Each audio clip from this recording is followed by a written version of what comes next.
Hello बच्चों, कैसे हैं आप सभी लोग। आशा करते हैं आप सभी लोग ठीक ठाक होंगे। अपनी पढ़ाई बहुत मेहनत से और लगन से कर रहे होंगे। तो आज का हमारा करंट अफेयर का पहला क्वेश्चन है, ओणम महोत्सव कहाँ आयोजन हुआ। तो ओणम महोत्सव अगर क्वेश्चन में पूछता है कि ओणम महोत्सव कहाँ का महोत्सव है, उत्सव है, तो यह केरल का है। यह महोत्सव क्यों मनाया जाता है, क्वेश्चन में अगर पूछता है तो यह महोत्सव राजा महाबली के घर वापसी आने के उपलक्ष्य में यह महोत्सव मनाया जाता है। और यह महोत्सव 16 अगस्त से शुरू हुआ है, ये भी आप सभी लोग याद रखिएगा। और इस महोत्सव को जब पहले दिन मनाया जाता है, और जो पहला दिन होता है उसे आथम उत्सव के रूप में मनाया जाता है। इस उत्सव का अंतिम दिन 26 अगस्त है। 26 अगस्त को तिरुओणम के नाम से लास्ट उत्सव मनाया जाएगा। एक क्वेश्चन की दृष्टि से, परीक्षा की दृष्टि से बहुत इंपॉर्टेंट क्वेश्चन है, इसको आप सभी लोग याद रखिएगा कि ओणम महोत्सव केरल का महोत्सव है। इसका पहला दिन अथम उत्सव के नाम से मनाया जाएगा और अंतिम दिन तिरुओणम के नाम से मनाया जाएगा। ये चीज याद रखिएगा आप सभी लोग। क्वेश्चन नंबर 2 है, हाल ही में भारत ने किस देश के साथ 920 मेगावाट के पुनाचांगसू 3 हाइड्रो प्रोजेक्ट के लिए समझौता किया है। तो भारत और भूटान के बीच में यह समझौता हुआ है, ये चीज आप सब लोग जानिए। फिर उसके बाद आता है, भारत के JSW नियो एनर्जी कंपनी ने भूटान के drug green power corporation company के साथ यह समझौता किया है। अगर परीक्षा में पूछता है कि भारत ने किस कंपनी के साथ समझौता किया है, तो ड्रग ग्रीन पावर कारपोरेशन के साथ समझौता हुआ है। या भूटान के पुनासांगचू नदी पर यह प्रोजेक्ट लगाया गया है, स्थापित किया गया है, ये भी आप सभी लोग याद रखिएगा। उसके बाद क्वेश्चन नंबर 3 आता है, केंद्र सरकार ने CMAS के लिए कितना बजट पास किया है। पहले CMAS का फुल फॉर्म आप सभी लोग जान लीजिए, उसके बाद इसका बजट बताते हैं हम सभी लोग।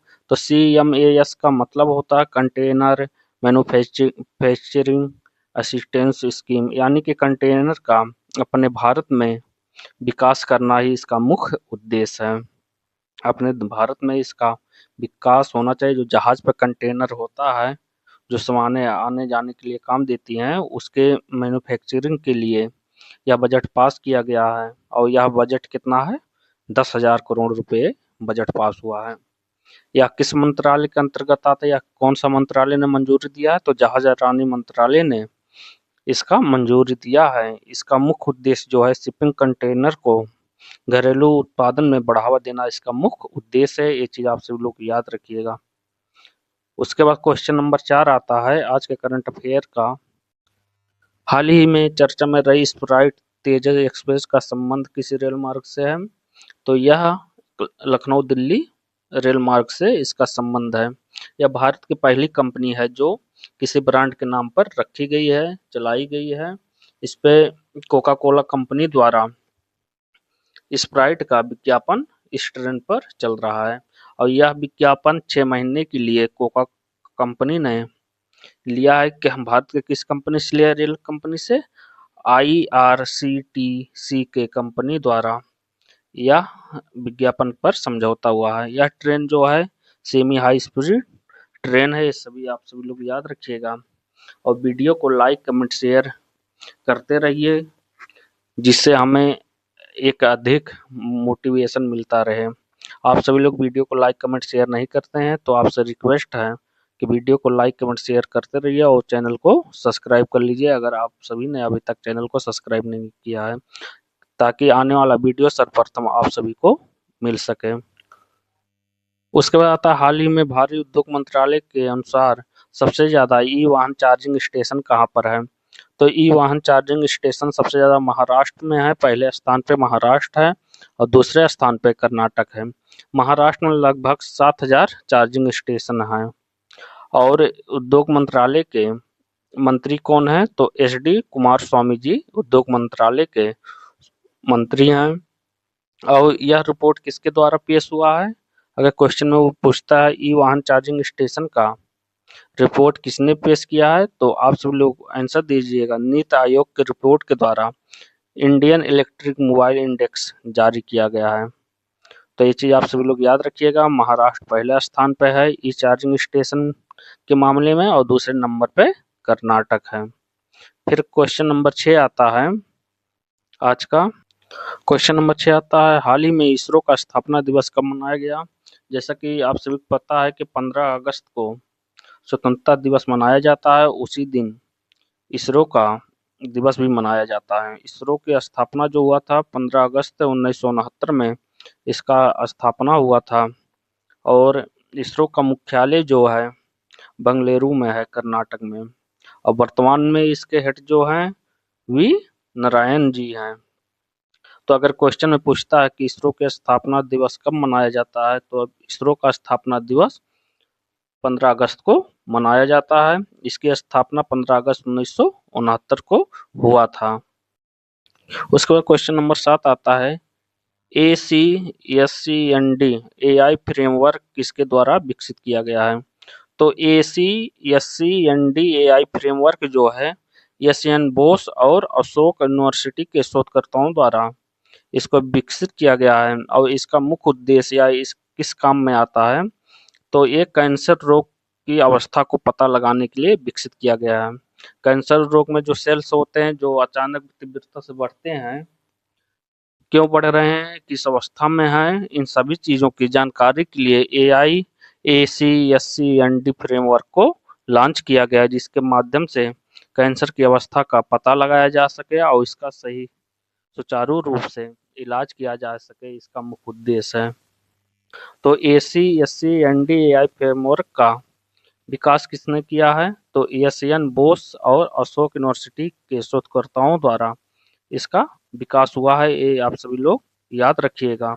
और ये किसके लिए विकास किया है? कैंसर रोग की अवस्था का पता लगाने के लिए इसको विकसित किया गया है।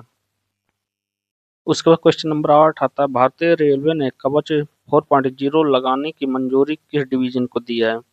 तो यह इज्जत नगर डिवीजन को यह मंजूरी दिया गया है। और ये कवच 4.0 क्या है? जिसे जब कोई ट्रेन आपस में टकराते हैं या आपस में एक ही प्लेटफॉर्म पे आ जाते हैं, तो उनको इमरजेंसी में रोकने के लिए ब्रेक लगाया गया पटरियों में, जिसका नाम दिया गया कवच 4.0। यह किस डिवीजन में है? इज्जत नगर डिवीजन में है। इसमें कितने बजट पास हुए हैं अगर क्वेश्चन में पूछता है, तो 295 करोड़ की लागत से यह 4.0 कवच बनाया जाएगा। यह इज्जत नगर जो डिवीजन है उत्तर प्रदेश में स्थित है, बरेली जिले में। यह पूर्वोत्तर रेलवे का मुख्यालय भी है और एक प्रमुख स्टेशन भी है। तो एक चीज आप सभी लोग याद रखिएगा कि कवच 4.0 कहाँ पर किस डिवीजन को मिला है? तो इज्जत नगर डिवीजन को मिला है और ये उत्तर प्रदेश के बरेली जिले में स्थित है। ये भी आप सभी लोग याद रखिएगा। क्वेश्चन की दृष्टि से, परीक्षा की दृष्टि से बहुत इंपॉर्टेंट क्वेश्चन है। इसको आप सभी लोग याद रखिएगा, आने वाले परीक्षाओं में ये क्वेश्चन आ भी सकता है, पूछा भी जा सकता है। उसके बाद क्वेश्चन नंबर 9 आता है, भारतीय नौसेना के द्वारा अगली पीढ़ी का पेट्रोल वेजर स्रोती कहाँ लॉन्च किया गया है? तो ये पश्चिम बंगाल कलकत्ता में लॉन्च किया गया है। तो कौन सी कंपनी ने लॉन्च किया है? GRSE कोलकाता कंपनी द्वारा इसको लॉन्च किया गया। तो GRSE का मतलब जान लीजिए पहले। तो ये है garden reach ship builders and engineering limited, इसका पूरा नाम है।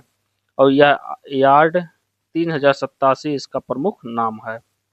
इसका मुख्य उद्देश्य है समुद्र में निगरानी करना, समुद्र में होने वाले डकैती को रोकना और राहत कार्य के लिए श्रुति को लॉन्च किया गया है। तो ये चीज़ नौसेना के द्वारा अगली पीढ़ी वेसल पेट्रोल श्रुति को लॉन्च कहाँ किया गया? कोलकाता में, पश्चिम बंगाल में इसको लॉन्च किया गया है। ये चीज़ आप याद रखिएगा।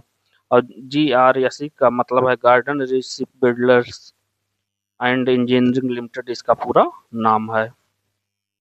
आज के क्वेश्चन का लास्ट क्वेश्चन, SACU का संबंध किस महाद्वीप से है? तो SACU का पहले मतलब जान लीजिए, तब उसके बाद आपसे बताते हैं इसके बारे में। तो SACU का जो मतलब है, अर्थ है, फुल फॉर्म है साउथर्न अफ्रीकन कस्टम यूनियन है इसका मतलब। तो अगर क्वेश्चन में पूछता है SACU का संबंध किस महाद्वीप से है, तो यह अफ्रीका महाद्वीप से है। तो भारत ने SACU के साथ टर्म्स ऑफ रेफरेंस का हस्ताक्षर किया है। तो भारत ने कौन सा हस्ताक्षर किया है या कौन सा समझौता किया है? टर्म्स ऑफ रेफरेंस का हस्ताक्षर किया है। और इसका मुख्य उद्देश्य जो है SAACU का जो मुख्य उद्देश्य है व्यापार को बढ़ावा देना है। दोनों देशों के बीच में व्यापार को आगे बढ़ाना इसका मुख्य उद्देश्य है। वीडियो को आप सभी लोग लाइक कमेंट शेयर करते रहिए। आपके एक कमेंट, एक लाइक, एक शेयर से हमें जो मोटिवेशन, जो आशीर्वाद मिलता है उससे हमें अत्यधिक प्रेरणा मिलती है और मेहनत करने में और अच्छी लगन लाती है। तो इसलिए आप सभी लोग वीडियो को लाइक कमेंट शेयर करते रहिए। अपने बच्चों को, अपने भाइयों को, अपने फैमिली में आज का करंट अफेयर दिखाइए। आजकल भारत में क्या